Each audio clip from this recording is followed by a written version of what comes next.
श्रीगुरो श्रीयुतपदकमलं श्रीगुरुन् वैष्णवांश्च श्रीरूपं साग्रजातं सहगण रघुनाथान्वितं तं सजीवं साद्वैतं सावधूतं परिजनसहितं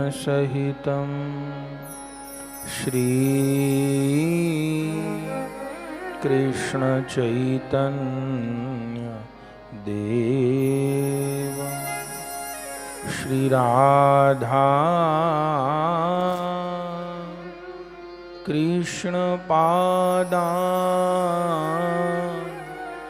सहगण ललिता श्रीविशाखान्वितांश्च भक्त भक्ति भगवंत गुरु चतुरनाम वपुएक तिनके पद वंदन किए नाशहि विघ्न अनेक। हरे कृष्ण कृष्ण कृष्ण हरे हरे हरे राम राम राम हरे हरे। भजनिताय गौर राधे श्याम जप हरे कृष्णा हरे राम। भजनिताय गौर राधे श्याम जप हरे कृष्ण हरे राम। भजनिताय गौर राधे श्याम जप हरे कृष्ण हरे राम। भजनिताय गौर राधे श्याम जप हरे कृष्ण हरे राम। भजनिताय गौर राधे श्याम जप हरे कृष्ण हरे राम। भजनिताय गौर राधे श्याम जप हरे कृष्ण हरे राम। जय जय श्यामा श्याम जय जय राधे श्याम जय बंशी वट वृंदावन धाम। जय जय श्यामा श्याम जय जय राधे श्याम जय बंशी वट वृंदावन श्याम। जय जय श्यामा श्याम जय जय राधे श्याम जय बंशी वट वृंदावन धाम।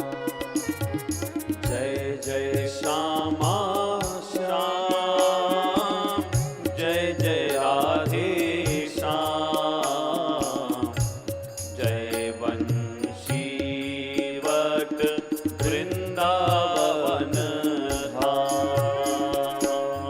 जय वंशी वट वृंदावन धाम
राधेश्याम जय वंशीवट वृंदावन धाम। जय जय श्यामा श्याम जय जय राधे श्याम जय वंशीवट वृंदावन धाम। जय जय श्यामा श्याम जय जय राधे श्याम जय वंशीवट वृंदावन धाम। जय जय श्यामा श्याम जय जय राधे श्याम जय वंशीवट वृंदावन धाम। जय वंशीवट वृंदावन धाम। ओ जय वंशीवट वृंदावन धाम। जय यमुना तट वृंदावन धाम। जय यमुना तट वृंदावन धाम। जय वंशीवट वृंदावन धाम। जय वंशीवट वृंदावन धाम। जय यमुना तट वृंदावन धाम। जय यमुना तट वृंदावन धाम।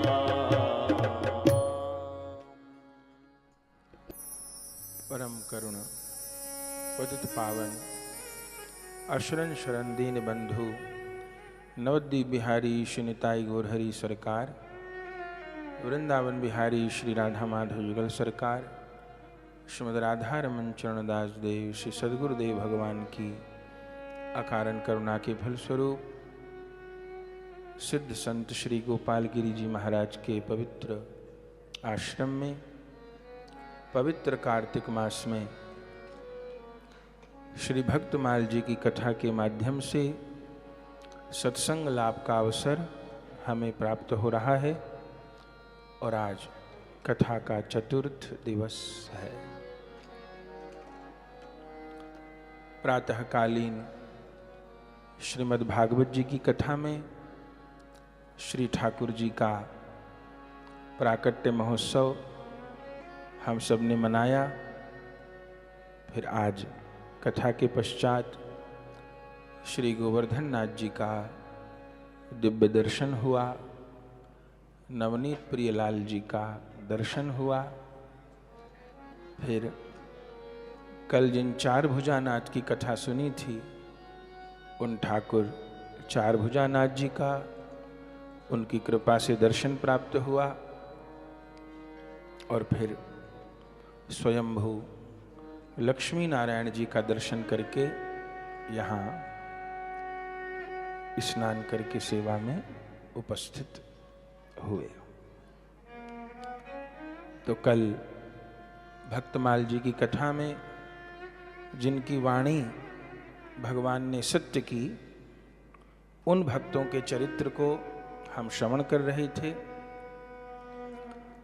आज नौका का मनोरथ भी आप हरि भक्तजनों ने किया है। प्रिया प्रियतम यमुना जी में नौका विहार कर रहे हैं। तो कल जिन भक्तों की वाणी को, आकस्मिक कही हुई वाणी को भगवान ने सत्य किया, उनके चरित्रों का स्मरण किया। और आज राजस्थान में पाली जिले के ग्राम में निवास करने वाले श्री कुबा जी महाराज केवल राम जी के पावन चरित्र को श्रवण करने के लिए समुपस्थित हैं। भक्तमाल जी का बहुत विस्तार है और भक्तमाल ग्रंथ केवल भक्तों का चरित्र ग्रंथ ही नहीं है, भारत का इतिहास भी है। भक्तमाल जी को श्रवण करके, भक्तमाल जी का पाठ करके पता चलता है कि कहाँ कहाँ कौन कौन महापुरुष हुए। भारतवर्ष का एक भी नगर और एक भी गांव आपको ऐसा नहीं मिलेगा जहां कोई न कोई प्राचीन मंदिर न हो और जहां कोई न कोई कभी महापुरुष न हुए हों। ये इस भारत भूमि की महिमा है। ये भारत भूमि संत और भगवंत की जननी है। इस भूमि से भगवान भी प्रकट होते हैं और संत गण भी प्रकट होते हैं।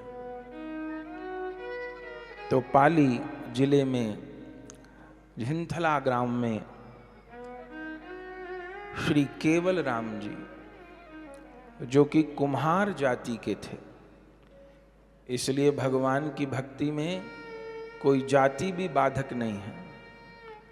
भक्तमाल जी में हर बिरादरी में उत्पन्न भक्तों के चरित्र उसी सम्मान से लिखे हुए। कहीं कोई भेदभाव की बात हमारे शास्त्रों में नहीं लिखी। ये भेदभाव तो नेताओं ने फैलाया, जिनको वोट चाहिए थी कि हिंदू समाज को बांटो और वोटों को काटो।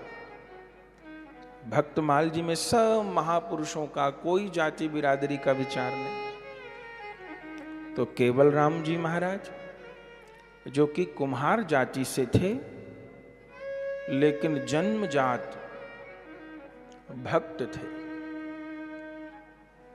हमारा आपका जो जन्म है, सवेरे भी श्रवण किया हमने कि सनातन धर्म में पुनर्जन्म की मान्यता है और किसी पंथ मजहब में नहीं है। हमारा ये जन्म पहला जन्म नहीं है। हमारा ये वर्तमान जन्म पूर्व के जन्मों में किए गए कर्म का परिणाम है। तो हर जीव की यात्रा चल रही है। एक तो कर्म प्रवाह की यात्रा है जो कभी खत्म ही नहीं होती। माने उधार लिया, चुकाया, फिर उधार लिया, फिर चुकाया, फिर उधार लिया, फिर चुकाया। तो ये प्रवाह तो कभी खत्म होगा नहीं। कर्म किया उसका फल भोगा, साथ साथ दूसरा कर्म किया फिर उसका फल भोगा। किसी का लेना बाकी, किसी का देना बाकी। अशुभ कर्म हुए नरक गए, पशु योनि में गए। शुभ कर्म हुए स्वर्ग गए, सिद्धलोक में गए, लेकिन फिर पृथ्वी पर लौट के आए। ये चक्र निरंतर चलता है। ये चक्र थमता कब है? जब जीव अपने सारे कर्म भगवान को समर्पित करता है, अपना कर्तापन भी भगवान को समर्पित करता है, अपने कर्म फल की आसक्ति को भी भगवान को समर्पित करता है। तब क्या होता है? उसके इस कर्म प्रवाह पर रोक लग जाती है, क्योंकि वे अपने सारे कर्म को भगवान को समर्पित कर देता है। अन्यथा तो ये कर्म का प्रवाह चलता ही रहता है। बड़ी प्रसिद्ध गोकुल की कथा है, आपने सुनी होगी। दीपावली का त्योहार था और यशोदा मैया छोटे से कन्हैया को लेकर यमुना जी में दीप दान करने के लिए गईं। यमुना जी में दीप दान की बड़ी महिमा है। हम लोग दीपावली पर दौज पर दर्शन करते हैं। हे राम, पूरी यमुना जी दीप ही दीप, दीप ही दीप, हजारों लाखों दीपक हर समय यमुना जी में प्रवाह। इतना दीपदान कार्तिक में होता है, माने जहां तक निगाह जाएगी एक दो दीप नहीं, हजारों दीपक। भक्त लोग मनोरथ करते हैं कि दीपदान। आज यहाँ यमुना जी प्रकट हुई हैं, यहाँ दीपदान कर लीजिए। ये तो भाव राज्य है, ये भी तो भावना की यमुना है। ठाकुर विहार कर रहे तो यमुना जी, तो यमुना जी में दीपदान की बड़ी महिमा है। तो यशोदा मैया लाला को लेकर के दीपदान करने गई तो दीपक उन्होंने छोड़े, छोटे से कन्हैया को पास में बिठा दिया। तो क्या देखा थोड़ी देर बाद यशोदा जी ने कि ठाकुर जी यमुना जी से दीपक निकाल करके अपने पास रख रहे। मैया ने लाला को कहा, लाला ये क्या कर रहा है? दुनिया तो दीप दान करती है कार्तिक में, और तू दीपक जो दान किए हुए हैं उनको निकाल रहा है। तो ठाकुर जी क्या बोले, मैया ये दीपक आगे जाके डूब जाते कहीं ना कहीं प्रवाह में, तो इसलिए मैंने निकाल लिया इन दीपकों को।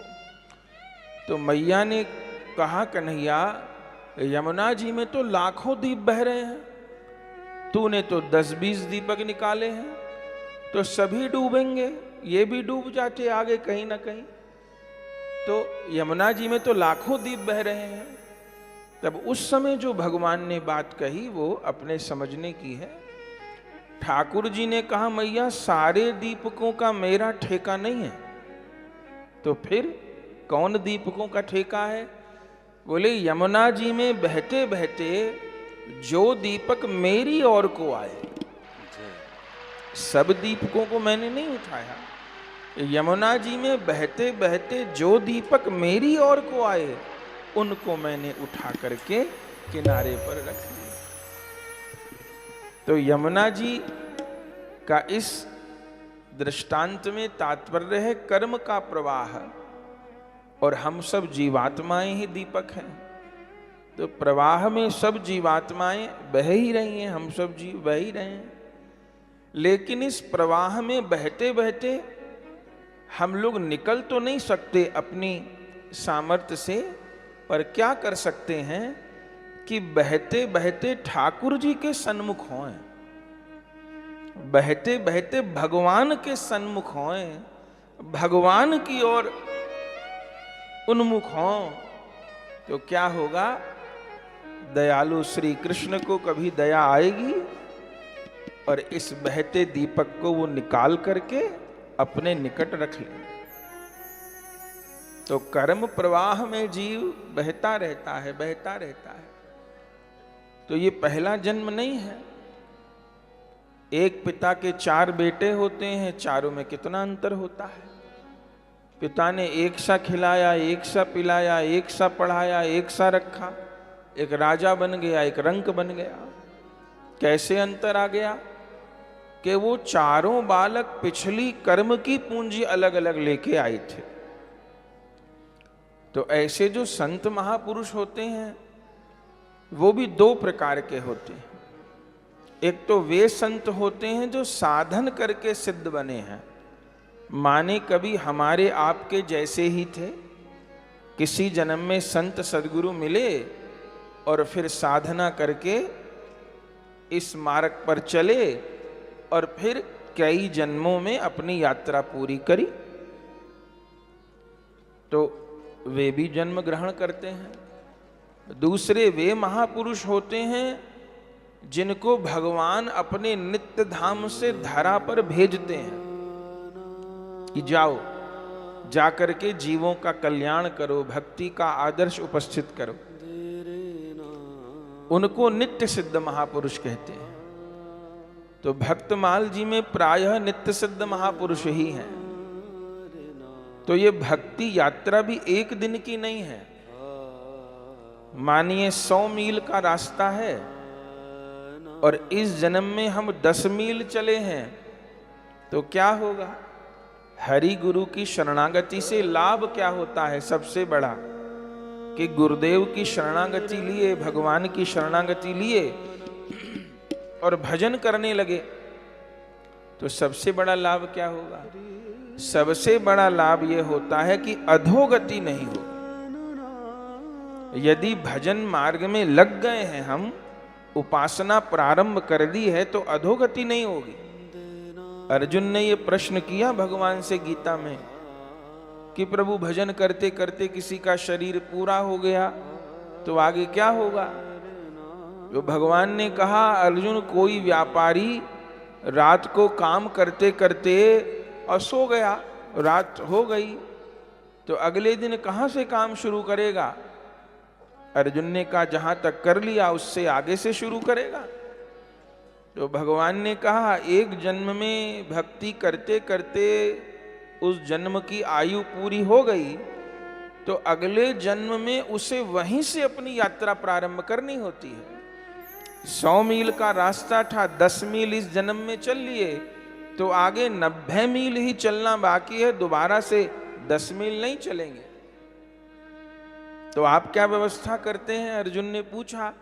भगवान ने कहा मैं उसको पवित्र घर में जन्म देता हूं, उसको संत सद्गुरुओं से मिला देता हूं, उसके भीतर श्रद्धा उत्पन्न कर देता हूं। माने जितना साधन उसने किया है उतना ज्ञान उतनी श्रद्धा उसको पहले से प्राप्त होती है और फिर वो आगे की यात्रा करता है। अब कुसंग में न पड़े न बहके तो और अपना आगे का रास्ता तय कर ले, एक ही जन्म में तय कर ले या 2 में तय करे या 4 में तय करे। पर भक्ति मार्ग पर लग गया, भगवान की प्राप्ति के मार्ग पर, तो बार बार मानव देह मिलती रहेगी और आगे बढ़ने का अवसर भगवान देते रहे। ये भक्ति मार्ग का सबसे बड़ा लाभ है, ये और मार्ग में ऐसा नहीं है। तो केवल राम जी। अब भक्तमाल जी में ये तो नहीं लिखा कि पूर्व जन्म में कौन थे, क्योंकि सब महापुरुषों के बारे में ये जानना संभव नहीं और उन्होंने अपने से बताया नहीं, लेकिन उनके चरित्र को पढ़कर सुनकर तो ये समझ में आता है कि वो सिद्ध थे, उनकी एक जन्म की साधना नहीं थी। हाँ, जन्म कुम्हार परिवार में हुआ। काम क्या करते थे? वही उनका पैतृक कर्म था, मिट्टी लाते थे और बर्तन बनाते थे। लेकिन जन्म से ही उनके भीतर भक्ति के संस्कार थे, उनके माता पिता भी भक्त थे और छोटी आयु में ही उन्होंने दीक्षा ग्रहण की थी। जयपुर में गलता गादी है, उन गलता गादी में सिद्ध महापुरुष रहते थे, श्री कृष्णदास पयहारी जी महाराज, उनके शिष्य थे। समझिए कि जिन्होंने भक्तमाल का लेखन किया है नाभा गोस्वामी जी, उनके काका गुरु जी थे, अग्रदेवाचार्य जी के छोटे गुरु भाई थे, ऐसा माने। तो छोटी अवस्था में उनको अपने गुरुदेव से दीक्षा प्राप्त हुई थी और तभी से उनका मन लग गया था भक्ति में। मिट्टी लाना, मिट्टी को सुधारना, फिर चाक पे बर्तन बनाना, फिर आग में तपाना और फिर बेच देना, और बहुत काम भी नहीं करते थे। भक्तमाल जी में लिखा है कि महीने में केवल 30 बर्तन बनाते थे। 30 बर्तन तो महीने में बहुत थोड़े होते हैं, कुम्हार तो बहुत ज्यादा बना लेता है, पर केवल 30 बर्तन बनाते थे। एक दिन एक बर्तन बिक जाए और उससे बस दाल रोटी की व्यवस्था हो जाए, वह इतना बहुत है। बाकी समय नाम जप और अपनी साधना में वो लगे रहते थे। और नाभा गोस्वामी जी कहते हैं कि बर्तन बनाते उनकी भावना क्या थी? बोले वो नाम जप करते हुए ये मिट्टी का काम करते थे। बोले अनघड़ मिट्टी को लाना, सुधारना, पात्र बनाना, आंच में तपाना और फिर योग्य बना देना उसको। ऐसे उनके पास जो भी लोग आते थे, अब कुम्हार का काम था तो लोग आते ही रहते थे, लेकिन वो बर्तन कितने का लेगा, एक की जगह 2 ले ले, 2 की जगह 4 ले ले, ये बात नहीं करते थे। वो बर्तन लेने आया, उसको बिठा लिया और सत्संग शुरू कर दिया उसके साथ।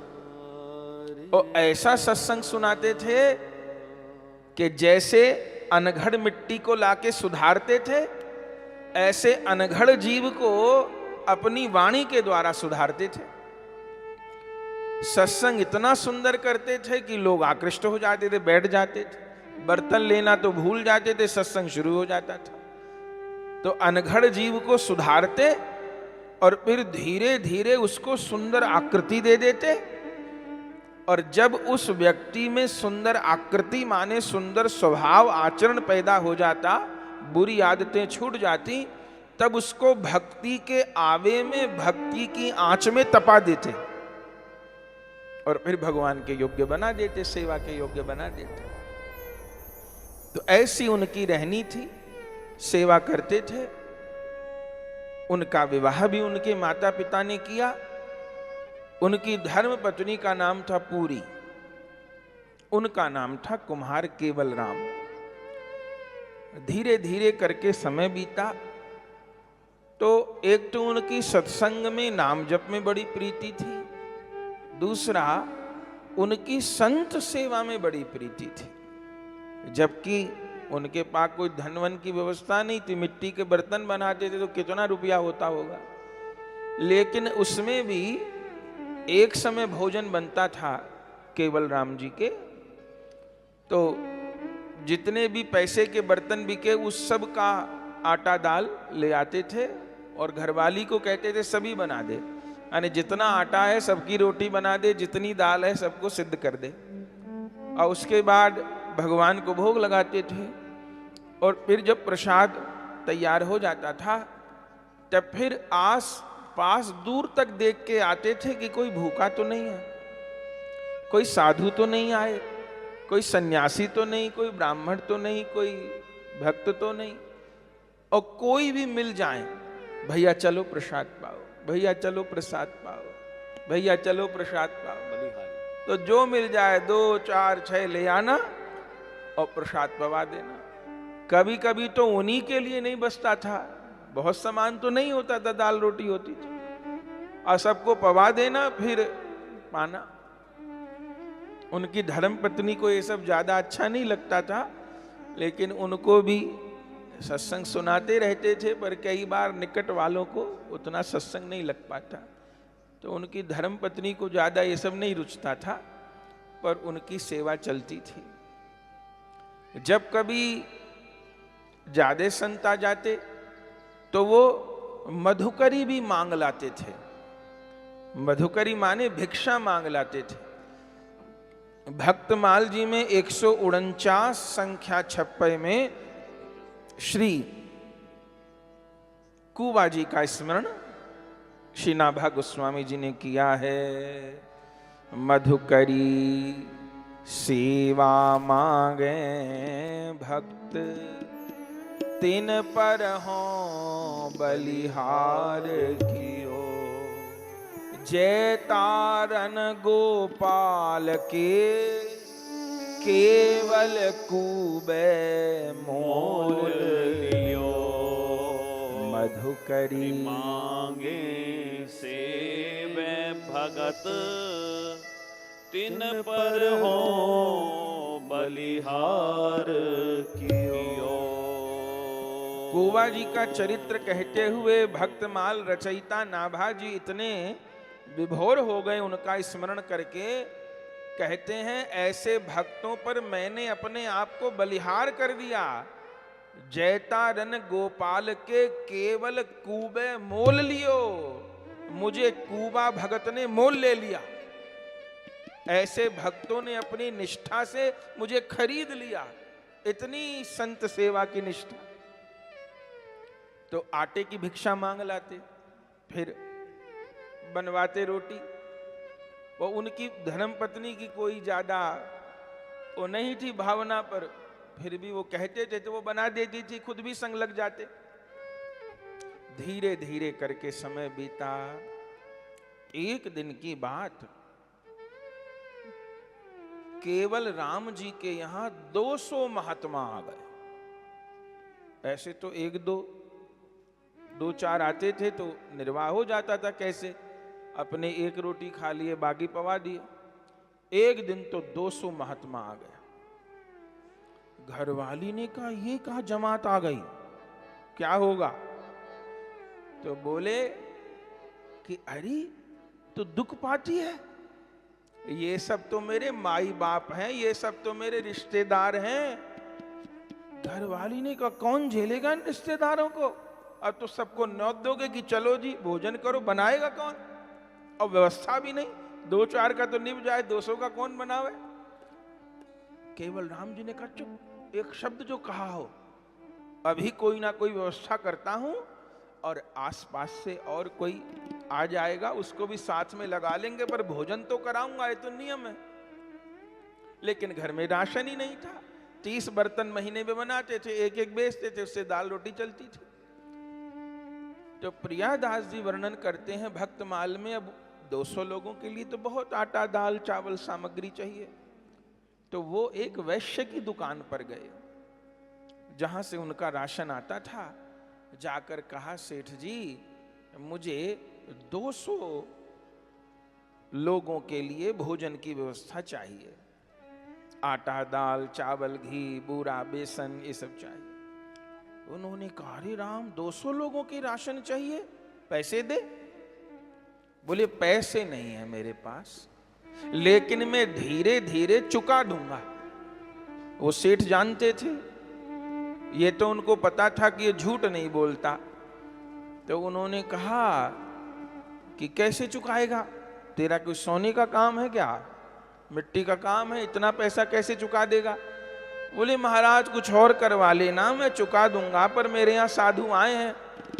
तो सेठ बड़ा चालाक था, उसको कुआं खुदवाना था। मारवाड़ क्षेत्र में अब तो पानी की व्यवस्था हो गई, नहीं तो कुएं ही थे और दूर दूर कुएं होते थे गहरे गहरे। तो सेठ को अपना निजी कुआं खुदवाना था। तो उसको याद था, उसने कहा कुम्हार लोग कुआं खोदते हैं। उसने कहा कि तुम मेरा कुआं खोद दोगे? इतनी देर में उस सेठ ने हिसाब लगा लिया कि 200 लोगों का राशन इतना पैसे का, और कुआं खुदवाऊंगा तो जो मजदूरी है वो 4 गुना लगेगी, तो गरीब की मजबूरी का फायदा क्यों ना उठाऊं, इनसे हामी भरवा लो। बोले कि तू मेरा कुआं खोद देगा? केवल राम जी ने कहा महाराज खोद देंगे, मैं और मेरी घरवाली हैं 2, खोद देंगे जितना भी समय लगेगा। बोले ठीक है, तू मेरा कुआं खोद देना और ले जा सामान। तो 200 लोगों का राशन दे दिया केवल राम जी को, और केवल राम जी परम प्रसन्न होकर के आए। और भी जो उनके साथ के लोग थे, धर्मपत्नी तो थी ही, सबको लगा दिया। बढ़िया रसोई बनी और ठाकुर जी को भोग लगाया और सब संतों को बैठ करके प्रसाद पवाया। तो संतों को प्रसाद पवाना, वैष्णवों को प्रसाद पवाना, इसमें बहुत उनको आनंद आता था। सबको प्रसाद पवा दिया। अब महात्मा लोग तो जय सिया राम कह के प्रसाद पाके चले गए, और जो दक्षिणा कुछ दे सकते थे वो दे दी। अब अगले दिन अपनी पत्नी को कहा कि ऐसे ऐसे मैं लेके आया हूं। उसने कहा कि कैसे इतना सामान ले आए? बोले सेठ ने कहा है कि कुआं खोद देना मेरे यहाँ, तो अब तू मेरे साथ चल, वहां कुआं खोदेंगे। अब घरवाली मना भी नहीं कर सकती, और आप अपने घर के काम खत्म नहीं हुए, कुआं खोदो जाके, पैसा मिलेगा नहीं, पैसा पहले ले चुके, महात्माओं को खवा दिया। बोले चल। तो अपनी धर्मपत्नी को लेके गए, और भी जो थे कुछ लोग लेके गए, कुआं खोदने लग गए। कैसे खोदते थे? पुराने पुराने चित्र हैं, लगा रहे हैं चित्र। कथा का प्रसारण होता है तो साथ में रास्ते में सब चित्र निकाल लिए थे, तो वो चित्र भी लगा रहे हैं साथ में। तो कैसे भक्तमाल जी में लिखा है कि कुआं खोदते थे? बोले एक फावड़ा चलावें और एक बार बोले जय सिया राम, जय सिया राम। ये उनका नियम था।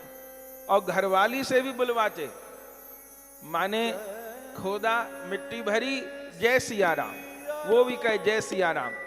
ऊपर से वो खाली टोकरी फेंके, तो बता रखा था खाली टोकरी फेंके तो कहना जय श्री राम, तो टोकरी फेंक दी जय श्री राम, तो किनारे हो जाते। फिर टोकरी भरते, फिर चढ़ के पकड़ाते, जय सिया राम, फिर वो पकड़ती, फिर वो डालती। कुआं खोदा, कितने दिन लगे खबर नहीं। लिखा है भक्तमाल जी में 80 हाथ गहरा कुआं खोदा। तो राजस्थान में बड़े बड़े गहरे और मिट्टी का ढेर चारों ओर ही लगा हुआ था। 2-4 और मजदूर पकड़ लिए थे। अब वो भगवान की इच्छा क्या हुआ कि कुबाजी अकेले ही थे, ऐसे चढ़ने का उन्होंने बनाया हुआ था और वहां से वो मिट्टी ले जाकर के ऊपर पकड़ाते थे, फिर नीचे खोदने आते थे। जाने क्या हुआ, वो जो चारों ओर मिट्टी के पहाड़ लगे थे, हजारों मन, कुछ हलचल हुई और वो हजारों मन मिट्टी नीचे सरक गई और कुबाजी महाराज कुएं में उस मिट्टी में दब गए। वो इतनी मिट्टी कि वो जितना खाली खोदा कुआं था वो भर गया।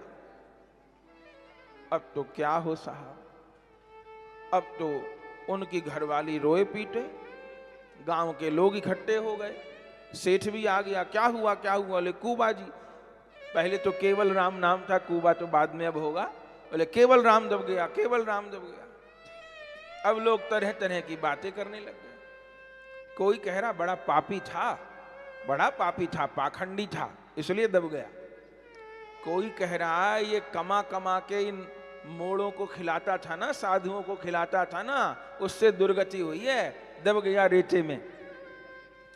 कोई कह रहा है इस दुष्ट सेठ का पैसा लिया है, इस कपटी का, उसके कारण इसका पैसा खाया है, उसके कारण ऐसा हुआ है।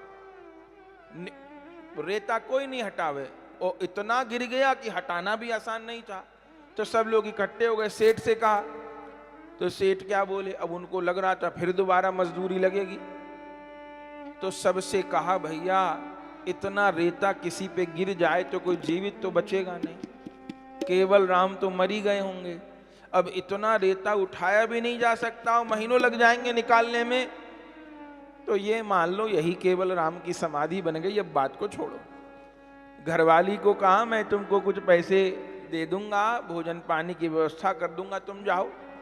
और घरवाली भी मान गई। तो थोड़ी देर रोई धोई चली गई, उसको पैसे दे दिए और केवल राम जी वहीं दब गए। बंधुओं, आश्चर्य आपको होगा कि 1 महीना बीत गया, सबको आशा खत्म हो गई कि केवल राम तो दब के मर गया। 1 महीने बाद फिर एक संतों की टोली आई, क्योंकि संतों में तो नाम था केवल राम जी का। जो भी आते थे तो सोचते पाली में वहां झीछड़ा गांव में जरूर जाना है, एक भगत रहते हैं कुमार।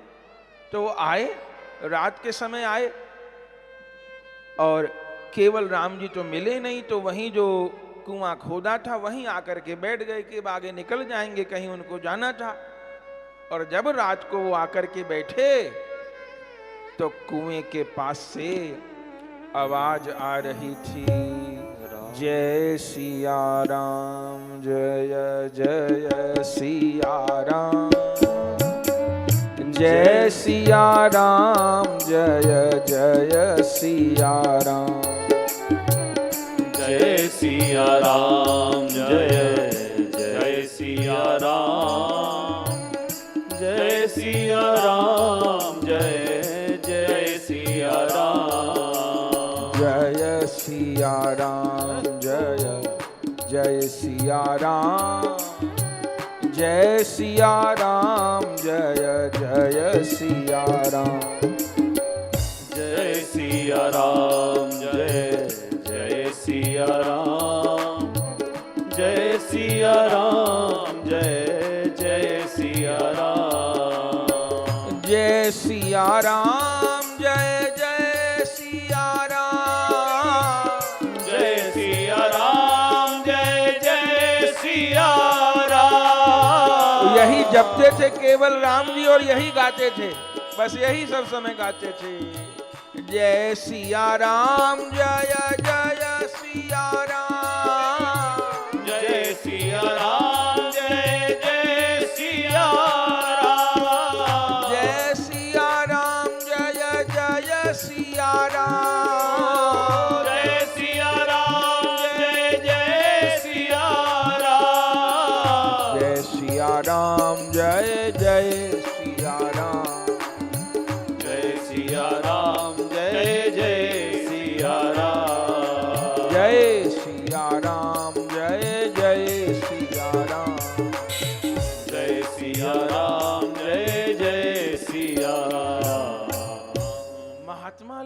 चौंक गए, अरे ये तो केवल राम जी की आवाज है।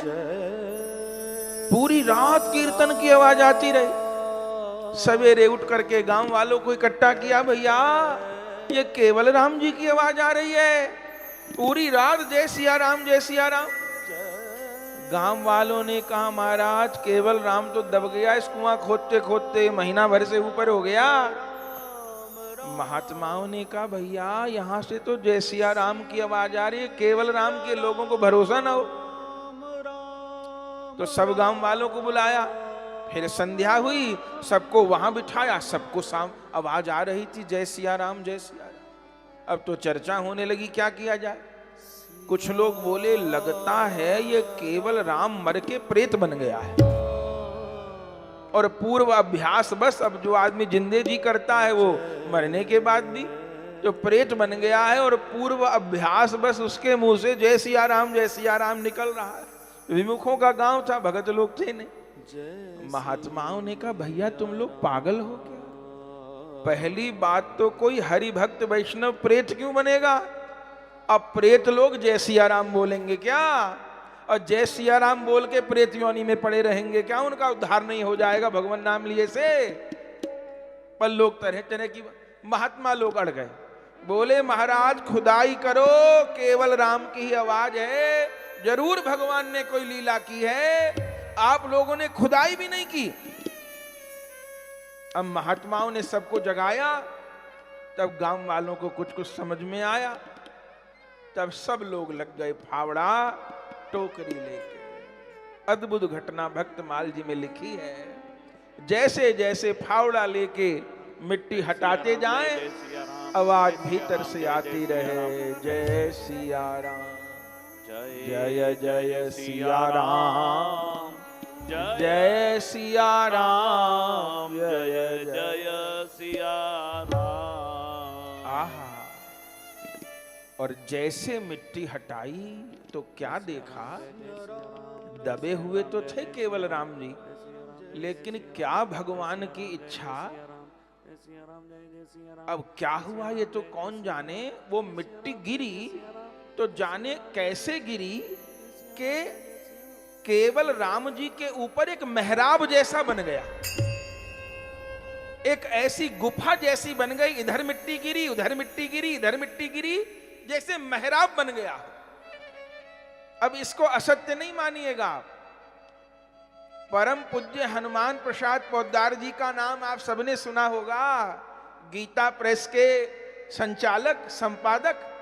उनके जीवन के विषय में आप जानते हैं, उनका चरित्र हम कह चुके हैं। शिलोंग में रहते थे, और जब शिलोंग में थे वहां जन्म हुआ था उनका। भयानक भूकंप आया, उनकी बुआ का बेटा आया हुआ था, और सब लोग घर के रिश्तेदारी के सब लोग समाप्त हो गए। इतना भयानक भूकंप था, बड़े बड़े घर ढह गए। पूज्य हनुमान प्रसाद पोद्दार जी भाई जी वो खेल रहे थे, तो जैसे मकान टूट के गिरने लगे, छिपने का बच्चे खेल खेल रहे थे, तो भाई जी छिप गए। जैसे उनको डर लगा कि भाई क्या हुआ, उसी समय एक बहुत बड़ी शिला भाई जी के ऊपर गिरी, और ऐसे गिरी इधर टिक गई और इधर टिक गई, और बच्चे कितने डर के वो उसमें बैठे रहे। और उसके ऊपर मकान टूट के गिरे, भवन टूट के गिरे। 3 दिन तक भाई जी वहां बैठे रहे। उस समय तो इतनी कोई व्यवस्थाएं थी नहीं थी, कोई आशा नहीं थी कि 5-7 बरस का बालक जीवित होगा। लेकिन मलबा हटा तो उस शिला के नीचे परम पूज्य हनुमान प्रसाद पोद्दार भाई जी ऐसे बैठे, और ठाकुर जी को उनसे इंसदे ग्रंथ लिखवाने थे, इतना बड़ा काम करवाना था। गीता प्रेस को कौन नहीं जानता। गोरखपुर में गीता प्रेस गोरखपुर ना होती तो हम लोग को रामायण भागवत प्राप्त होती क्या? ये उनके संपादक की बात आपको सुना रहे, उनके जीवन की सत्य घटना है। तो ऐसा मेहराब जैसा बन गया कि केवल राम जी जीवित रहे। और आश्चर्य ये कि जब लोग गए भीतर एक दूसरे का हाथ पकड़ करके निकालने, तो क्या देखा कि केवल राम जी के पास थाली रखी है, थाली में मालपुआ रखा है, खीर रखी है, जल का सकोरा भरा। अब तो लोग अचंभे में, और केवल राम जी कैसे बैठे हैं, माने जोर तो पड़ा था, ऐसे झुक गए।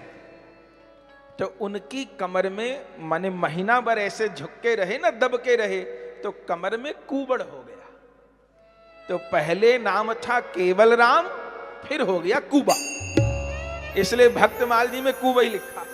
विशेष केवल राम भी लिखा है, पर मुख्य रूप में कुबाजी कुबाजी, कुबड़ उस समय उनको निकल आया। पर थे अपनी समाधि में बस जय सिया राम। लोगों को तो अचंबा हो गया, जैसे समाधि में हो, हाथ पैर सिकुड़े हुए। उनको निकाला, बहुत देर में तो उनकी समाधि भंग हुई, और वो और अचंबा की भीतर खीर मालपुआ और जल धरा हुआ है। लोग जैसे तैसे उनको घर लेकर के आए। अब तो जिसको लोग सामान्य कुम्हार कहते थे, वो सिद्ध महात्मा बन करके, भाई इतना बड़ा चमत्कार हो गया। सब लोग आए, और कुबाजी तो जय सिया राम और जय सिया राम और जय सिया राम और जय सिया राम। सब लोग आके पूछने लगे, कुबाजी क्या हुआ था, केवल राम जी क्या हुआ था, इतनी मिट्टी गिर गई, 80 हाथ नीचे दब गए, आपका बाल बांका नहीं हुआ, ये खीर कैसे रखी थी, मालपुआ कैसे रखे थे, जल कहां से रखा। अब केवल राम जी रोवें और रोवें और रोवें। बलिहारी बलिहारी। तब सबने पूछा हुआ क्या, बताओ तो सही। तब अंतरंग भक्तों को कहा कि जिस समय ढनक कर मिट्टी गिरने लगी, उसी समय मेरे सीताराम प्रकट हो गए। और जो मिट्टी का मेहराब देख रहे हो, वो मिट्टी का मेहराब नहीं था, प्रिया प्रियतम ने ऐसे दोनों हाथ पकड़ लिए ऊपर। अब मेरे सिर पे मिट्टी नहीं गिरने दी, इधर गिरती रही उधर गिरती रही, और मैं तो ऐसे बस सिकुड़ के बैठा रहा, और इतनी भी जगह में नहीं बची कि हाथ पांव खोल सकूं। तो क्या होता था, ये खीर मालपुआ कहां से आए? बोले रोज जानकी जी आती थी। जानकी जी आती थी? वो कैसे आती थी? अरे पृथ्वी की बेटी है ना, जानकी जी कौन की बेटी है? पृथ्वी से प्रकट भई, और पृथ्वी में तो समाई, कहां समाई सीता जी? तो पृथ्वी में ही रहे, पृथ्वी की बेटी है। तो जानकी जी पृथ्वी से निकल के आती और खीर मुआ मालपुआ लेके आती। मेरी तो ऐसी भी स्थिति नहीं थी कि हाथ पांव खोल पाता, वो अपने हाथ से मुझको पवाती, प्रसाद हाथ से मुझे पवाती, जल हाथ से मुझे पिलाती। आज मैं प्रसाद नहीं पा पाया, क्योंकि आप लोग बार बार मिट्टी हिला रहे थे, तो धमक होती थी। जानकी जी लाई, मैंने कहा आज आप पधारो, सारी बात बताई। सुन करके तो सब अचंभे में रह गए। लेकिन उस समय भी जो भक्त थे उनको तो विश्वास हुआ, लेकिन अश्रद्धालु को तो ब्रह्मा जी उतर आए सत्संग करने तो भी न लाभ हो। तो जो अश्रद्धालु थे, श्रद्धाहीन थे, उन पर तो कोई विशेष प्रभाव नहीं हुआ, पर भक्तों का बहुत कल्याण हो गया। अब तो महाराज जो कुबाजी जैसे तैसे निर्वाह करते थे, तो दूर दूर से लोग दर्शन करने आने लग गए। ठाकुर जी प्रसिद्ध कर दिए उनको। अब खूब लोग आए, और सत्संग तो पहले से ही करते थे, कुबाजी कीर्तन कथा तो करते थे। अब लोग पैसा भी चढ़ाने लग गए, और इतना पैसा चढ़ने लग गया कि कुबाजी भंडारा तो करते ही थे, माने रोज प्रसाद। और वो जितना भी पैसा, वो सब पैसे से राशन मंगवा ले किसी भी भगत से, और रसोई बने। अब तो महाराज, उनकी घरवाली तो मान चुकी थी मैं विधवा हो गई, और पता चला है तो फिर जिंदा होके आ गए। अब बाहर से तो दिखावा है कि मैं बहुत खुश हूं, और भीतर भीतर रोवे कि अब फिर चूल्हा पे बैठना पड़ जाएगा। इनकी तो और धन और आने लग गया, ये तो पूरे दिन कहेंगे कि चूल्हा जोड़ और रोटी बनाए जा। तो बाहर से तो उसने भी, अरे मेरा पति आ गया, अरे मेरा ऐसा हो गया वैसा हो गया। और केवल राम कुबाजी ने कहा लग जा, अब फिर इतने इतने जो है सामग्री आने लगी, अब खूब कथा कीर्तन होने लग गया और भोज भंडारे होने लग गए।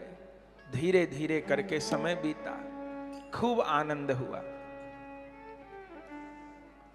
एक बार की बात, एक कोई महात्मा तो आते ही रहते थे, अब तो और प्रसिद्धि हो गई। तो एक महात्मा अपने यहां श्री राम चंद्र जी को विराजमान करना चाहते थे। घर में मंदिर बना करके रामलला की स्थापना, राम जी की स्थापना करना चाहते थे।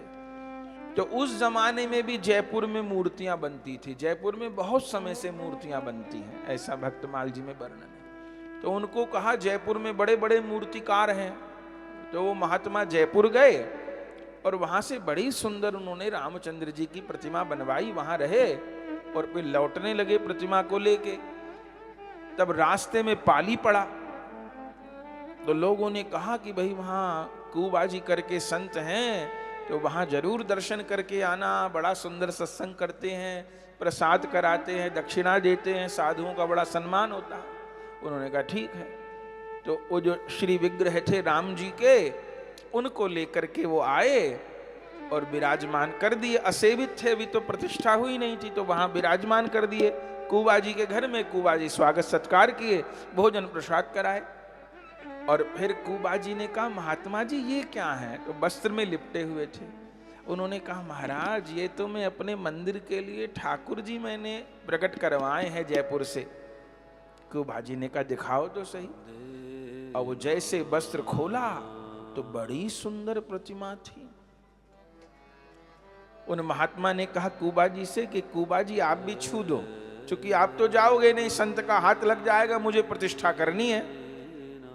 कुबाजी ने कहा ठीक है। तो कुबाजी मूर्ति को स्पर्श कर दिए। रात को महात्मा रुक गए, अगले दिन उनको सवेरे जाना था। तो फिर सवेरे का बाल भोग आदि करके महात्मा जाने लगे। लेकिन जाने को हुए, अब मूर्ति उठावे वो तो अचल हो गई। वो तो अचल हो गई साहब, हिले ना हिलाए। महात्मा ने कही ये क्या हुआ? बार बार जबकि इतने बड़े विग्रह नहीं है, बार बार हिलाएं, हिले नहीं। बहुत श्री कुबाजी को कहा महाराज ये क्या हुआ? ये तो इतने दूर से जयपुर से मैं यहां तक मूर्ति ले आया, अब हिल नहीं रहे। कुबाजी ने हंस के कहा अब नहीं हिलेंगे ये, अब तो यहीं रहेंगे ये। बोले यहां क्यों रहेंगे? बोले रात को मुझे सपना दिया और मुझसे कहे ये जयपुर से चलते चलते तेरे पास इसलिए आया हूं, अब तेरी सेवा ग्रहण करनी है। मैंने भी महात्मा जी कल आपके ठाकुर जी को देखा तो देख के मुझको लगा कि ऐसे ठाकुर मेरे घर भी होते, पर मेरी उतनी सामर्थ्य भी नहीं और जो पैसा आता है मैं सब संत सेवा में लगा देता हूं, बचाता नहीं, मेरी आमदनी भी नहीं कोई। तो मैंने कहा इतनी कीमती मूर्ति में कहां से बनवाऊंगा भगवत स्वरूप।